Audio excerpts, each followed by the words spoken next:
Alhamdulillah Rabbil Alamin wa aqibatu lil muttaqin wa la 'udwana illa 'alal zalimin. Wassalatu wassalamu ala asyrafil anbiya'i wal mursalin wa khatamin nabiyyin wa ala alihi wa sahbihi ajma'in. Wa ba'du fa inna asyrafal hadits kitabullah wa khairal hadi hadi Muhammadin sallallahu alaihi wasallam. Bismillahirrahmanirrahim. Syahrul umuri muhdatsatiha Bismillahirrahmanirrahim. muhdatsatin bid'ah.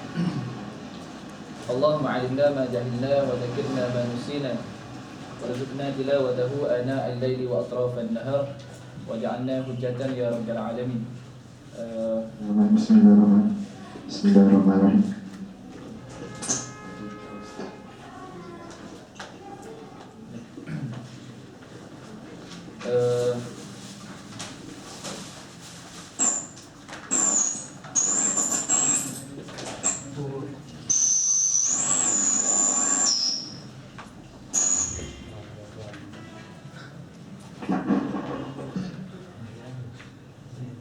Tes bunyi ni.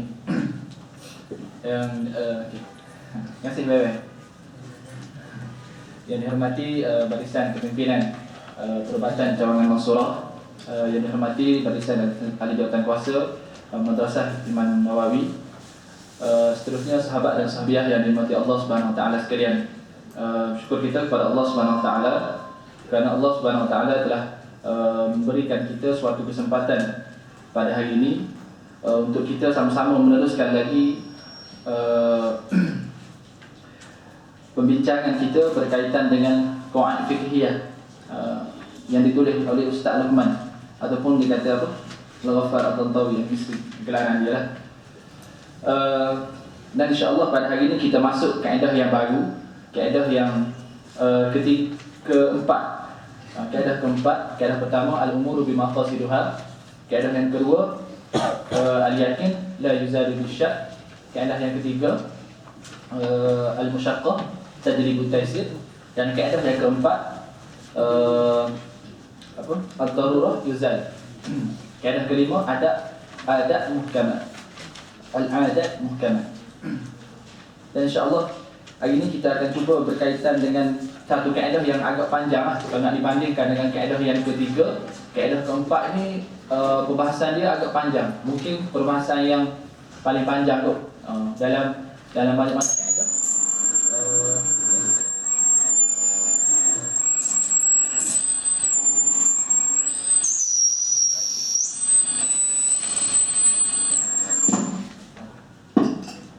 Okey. Yes. Sabar tahan.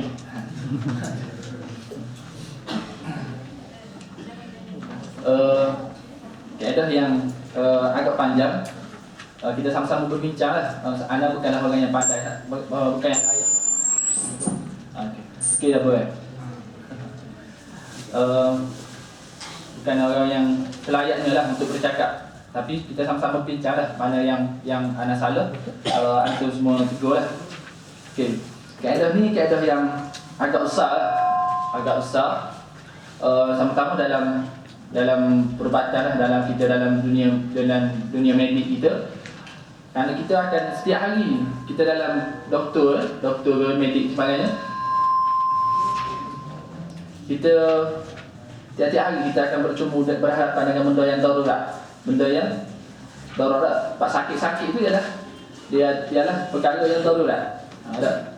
Tapi tak semua sakit itu dia darurat. Dan kalau kita ngaji fiqh aulawiyah kan, dia ada perkara yang daruriyah, perkara yang hajiyah dengan perkara yang tahsiniyah kan. Ada sakit yang berbentuk daruriyah, ada sakit yang berbentuk hajiyah kan. Ada orang sakit aksiden tak, kita terpaksa tengok aurat dia, itu panggil daruriyah. Kenapa? Kerana kita nak ubah. Ada sakit yang dia bukan daruriyah, dia tahsiniyah. Saya saja nak pergi buat pembedahan. Dia bukan daruriyah. Adakah kita boleh buat pembedahan? Adakah kita boleh tengok aurat dia? Berbincang ada.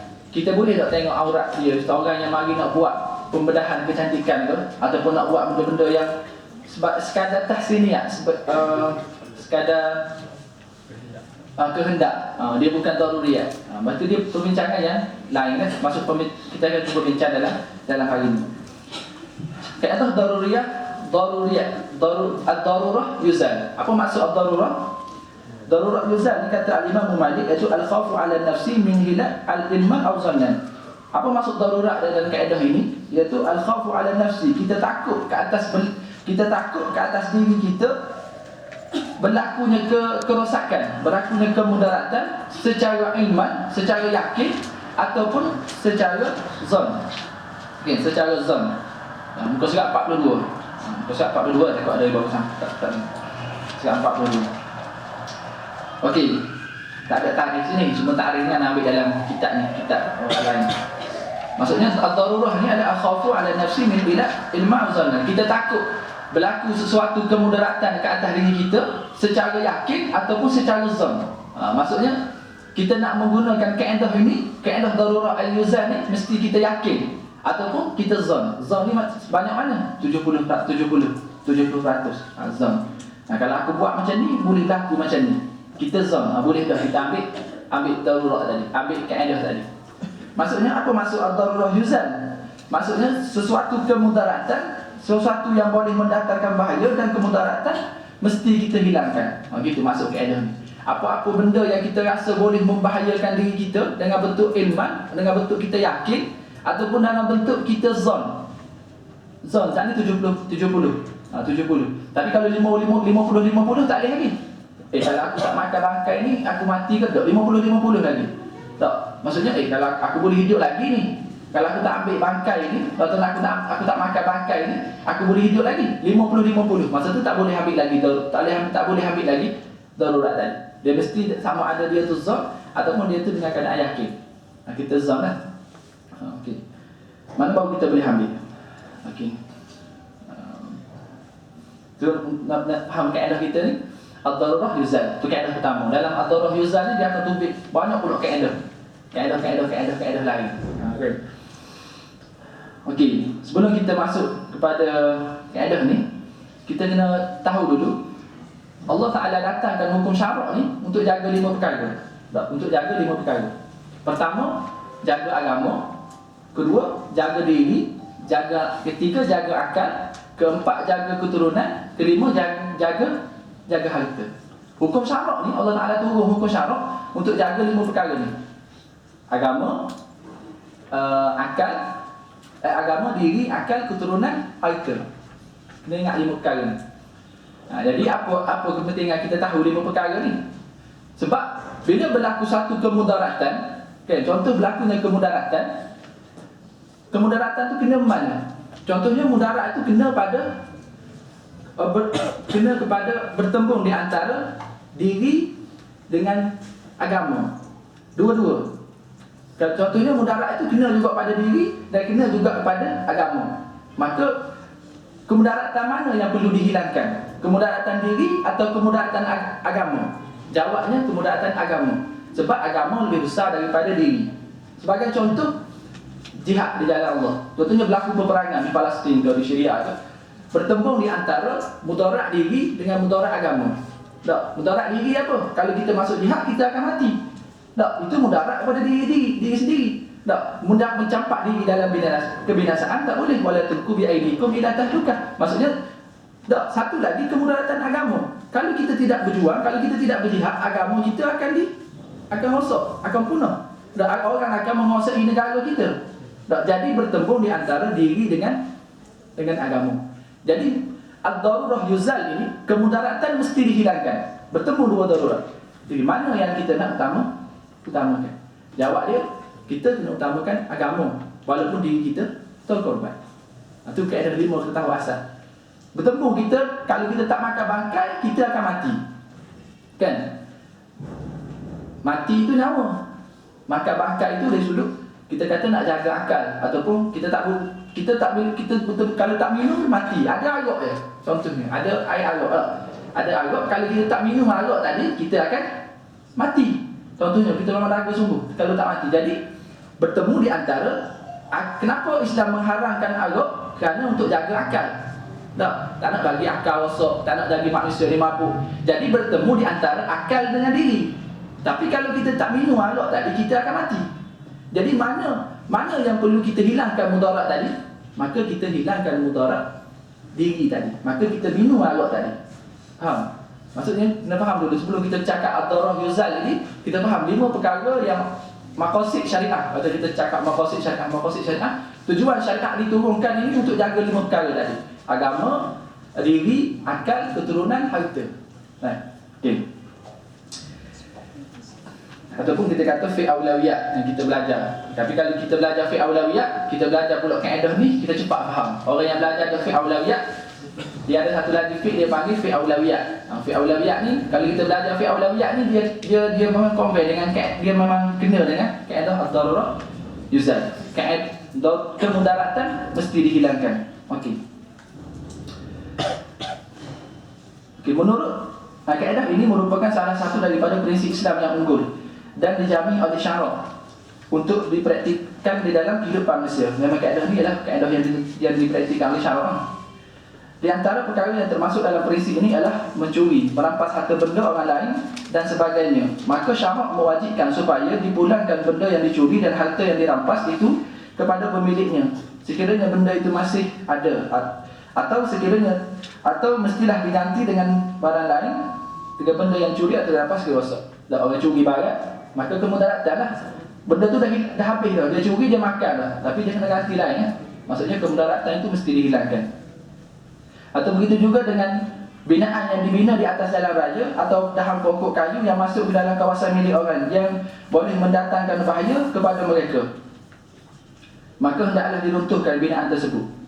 Tak, betul lah binaan dia, tanah dia yang bina bangunan, tapi masuk dalam kawasan orang lain, jadi mudarat kepada orang lain. Jadi kemudaratan itu mesti dihilangkan. Ad-darurah yuzal, mesti dihilangkan. Maka kena runtuhkan bangunan tadi. Masuk kawasan orang tu kena runtuh. Dia tanah pokok, tak masuk tanah orang lain, tapi dahan dia tu masuk tanah orang lain dan mengganggu lalu lintas. Maka walaupun itu pokok dia, tapi kemudaratan itu mesti dihilangkan. Maka kita boleh buang pokok tadi. Gitu maksud dia. Ataupun kaedah lagi, sebelum kaedah yang lain lah, macam mana kita nak tatbikkan kaedah ini. Contohnya yang tak ada dalam kitab ni ya. Dia kata at-taghrib, tipu. Orang tipu kita. Contohnya seorang lelaki yang nak berkahwin, dia bagi tahu seorang wanita yang dia ni ada harta, dia ni orang kaya. Contohnya lah, dia kata dia ni nak ada harta orang kaya dan sebagainya. Tiba-tiba bila berkahwin dia tak kaya pun. Dia tipu je. Masa tu dibenarkan fasakh perkahwinan. Wanita tu boleh membatalkan perkahwinan. Pergi jumpa qadi, dan qadi boleh membatalkan perkahwinan. Sedangkan macam mana boleh? Sebab darurat, sebab dia tipu. Tipu juga masuk dalam kaedah ni. Ad-darurah yuzal, mesti dihilangkan. Orang jual barang dekat kita, dia kata baik, kita buka-buka rumah ada cacat, kita boleh pergi tukar. Walaupun kenapa? Kerana ad-darurah yuzal, kemudaratan itu mesti dihilangkan. Dan satu lagi dia kata, contohnya al-hajru. Al-hajru ni contohnya kita menghalang dari al-hajru, kata Imam Syafi'i, mana'a an tasarrufat maliyah. Kita menghalang seseorang itu menggunakan duit dia. Tak, contohnya kepada siapa? Kepada budak kecil dan orang gila. Budak kecil dan orang gila, kita boleh sekat duit dia. Kan, kita mana boleh halang orang guna duit, haram lah. Kita nak menghalang orang daripada menggunakan duit dia. Contohnya ayah dia mati, meninggalkan anak yatim lah, harta banyak. Jadi kita ni boleh sekat duit dia daripada diguna oleh anak yatim tadi. Sebab dia belum lagi balik. Tak. Kenapa? Kerana di situ ada darar. Budak kecil mana boleh pandai guna duit. Dia pergi buat benda-benda yang bukan-bukan kan. Jadi kita boleh halang. Di situ dipanggil ad-darurah yuzal. Dibenarkan kita menghalang duit daripada orang budak kecil dan orang gila tadi. Begitu juga qisas. Qisas kan mudarat, kita kerat tangan orang. Mana boleh? Kenapa kita boleh kerat tangan orang? Hudud. Kan kita boleh rejam orang kan. Kenapa? Kerana darurat dia, kerana kita nak menghilangkan kemudaratan yang lebih besar lagi. Kenapa? Apa mudarat lebih besar lagi? Kerana kalau kita tak buat qisas ataupun kita tak buat hudud, dia akan menyebabkan negara ni akan menjadi rosak sebab tak ada hukuman. Tak, bila orang mencuri tak ada potong tangan. Jadi orang boleh mencuri. Jadi dibuatkan hudud tu kerana nak menyekat kemudaratan. Ad-darurah yuzal. Kemudaratan tu mesti dihilangkan. Kemudaratan apa? Kemudaratan yang besar lagi. Bila tak kemudaratan yang lebih besar. Kita bunuh orang balik, dia bunuh orang, kita bunuh dia balik. Maksudnya kita nak menghilangkan kemudaratan tadi. Jadi orang tengok, oh tak boleh bunuh orang sebab dia akan bunuh balik. Satu undang-undang kan. Faham tak?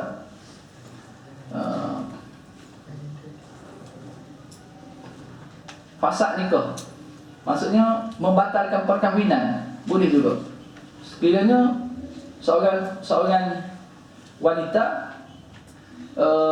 ia berkahwin dengan, dalam kitab ni sebut buku surat. Okey, fasad nikah bin uyub. Boleh seorang wanita dia mewasakkan perkahwinan, dia membatalkan perkahwinan, kahwin dah, tapi dia boleh membatalkan perkahwinan. Dia boleh pergi jumpa hakim dan hakim membatalkan perkahwinan sekiranya suami dia tadi tak mampu nak memberi nafkah batin kepada dia. Tak. Maksudnya suami dia ni yalah mati bujuk kan, bagi contoh. Isteri ada hak untuk pergi kepada hakim dan hakim membatalkan perkahwinan. Tak, hakim boleh. Sebab apa? Sebab darar dia lebih besar lagi. Darar dia lebih besar lagi kepada wanita tadi. Ad-darurah yuzal. Tak, sebelum kita bicara lebih jauh kepada kaedah ni, maksud kita faham apa yang kita nak bincang ini. Kita nak bincang ini, satu kemudaratan itu mesti dihilangkan. Satu kemudaratan mesti dihilangkan. Seorang wanita yang berkahwin, dan kita sebut al-fasad bin nikah bil uyub, maksudnya memfasak, membatalkan perkahwinan dengan sebab keaiban yang ada pada suami. Okey. Itulah. Okay, dari mana dalil daripada kaedah ini? Daripada mana dalil keluarnya kaedah ad-darurah yuzal? Dalil dia sabda Nabi SAW, la darara wa la dirara. Jangan kamu tidak boleh mudarat dan tidak boleh dimudaratkan. Maksudnya tidak boleh kita memudaratkan diri kita dan tidak boleh kita nak memudaratkan diri orang lain. Ataupun tidak boleh kemudaratan itu ada, mesti kita hilangkan mudarat itu. Sama ada pada diri kita ataupun kita hilangkan mudarat itu pada diri orang lain. Maksudnya kemudaratan itu mesti dihilangkan. Hadis ini sangat hadis yang mutawatir. Hadis yang sangat. Satu hadis ni je kata-kata kan berguna satu hadis ni satu kaedah yang besar daripada satu dalil, satu hadis yang satu je. Maksudnya satu ad-darurah yuzal ni besar kaedah dia. Sehingga boleh minum alkohol, boleh makan, boleh buatlah benda yang haram jadi halal, kan? Takkan daripada satu hadis je. Betul, tapi hadis ni bertahap mutawatir, kan? Hadis ni ada dua. Hadis yang mutawatir, hadis yang khabar ahad. Apa maksud hadis yang mutawatir? Hadis yang mutawatir ni hadis yang Nabi sallallahu alaihi wasallam sebut dan para sahabat dengar ramai. Tak? Para sahabat dengar ramai. Jadi mustahil untuk orang menipu ataupun mustahil hadis ini adalah hadis palsu. Kerana contohnya sahabat Nabi SAW bercakap di atas mimbar khutbah. Jadi yang dengar itu adalah 40, adalah 100 orang, 1000 orang. Tak, contohnya haji wada ada berapa ratus ribu manusia di depan Nabi. Nabi bercakap. Jadi hadis itu berbentuk mutawatir. Dan hadis ini adalah betul-betul daripada Nabi. Tak? Jadi siapa yang ingkar hadis ini sama seperti mana ingkar Al-Quran. Kerana dia memang betul-betul sahih, kan? Ada satu lagi hadis yang dipanggil hadis khabar ahad. Hadis khabar ahad ni Nabi bercakap, seorang sahaja yang dengar. Seorang sahaja yang dengar. Nabi beritahu suatu benda tapi seorang sahabat sahaja yang dengar, ataupun dua, ataupun tiga. Tak? Sedikit. Contoh dia hadis innamal a'malu binniyat. Itu bukan hadis ahad. Sayyidina Umar sahaja yang dengar hadis tu. Jadi hukum kita menolak hadis yang mutawatir, hukum dia ijma' para fuqaha, hukumnya kafir. Tak, kita kata kita tak nak berhukum dengan hukumnya hadis yang mutawatir, ijma' adalah hadis yang tapi adapun hadis khabar ahad dia khilaf. Tapi jumhur ulama mengatakan tolak hadis ahad juga adalah kafir. Juga adalah kafir. Sekali ini fenomena anti hadis. Kasih Ahmad, insya-Allah Ustaz Syafiq akan bentang esok. Kasih Ahmad ni bukan Kasih Ahmad lah. Semua yang anti hadis ni, kalau kita tengok, dia bukan anti hadis, dia tak cara dia hadis mutawatir ataupun hadis ahad. Dia tak terima terus hadis Nabi.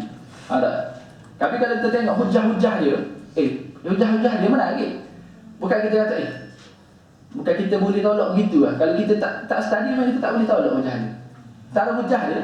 Dia kata kalau Nabi ni kan, Nabi ni, bila mana kita mengambil syariat Nabi ni sebagai perundangan Islam juga, kata-kata Nabi ni kan jadikan hukum juga, kan? Maknanya kita telah meletakkan sama Allah dengan Nabi. Yang sebenarnya Al-Quran itu wahyu, Nabi ini bukan wahyu, dia kata, kata-kata Nabi. Jadi bila mana kita meletakkan Nabi ini sama dengan Allah, kata-kata Nabi jadi hukum juga. Mana kamu telah mensyirikkan Allah. Mana boleh mensyirikkan Allah? Maknanya hukum kata-kata Nabi ini sama besar dengan kata-kata Allah.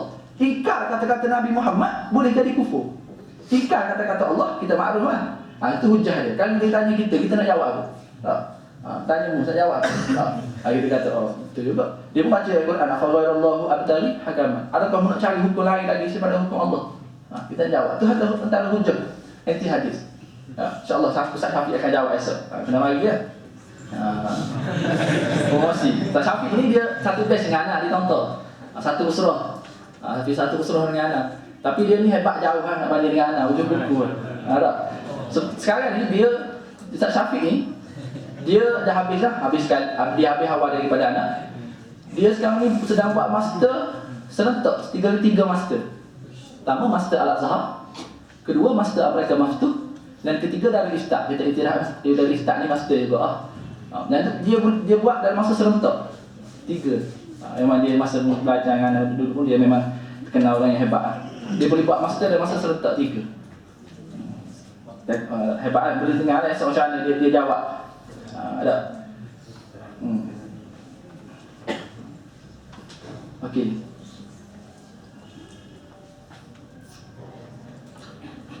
Cuba tengok, memang kalau tengok hujah-hujah inti hadis ni memang kan, dia kata Allah Ta'ala sendiri tegur Nabi Muhammad dalam Quran kan. Banyak Allah Ta'ala tegur dalam Quran.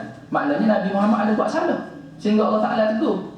Kenapa kita nak ambil kata-kata Nabi Muhammad? Dan yang belum tentu kesahihan dia. Kita ambil kata-kata Allah. Kita berkata, ni Allah Ta'ala sebut ati'ullah wa ati'ur rasul.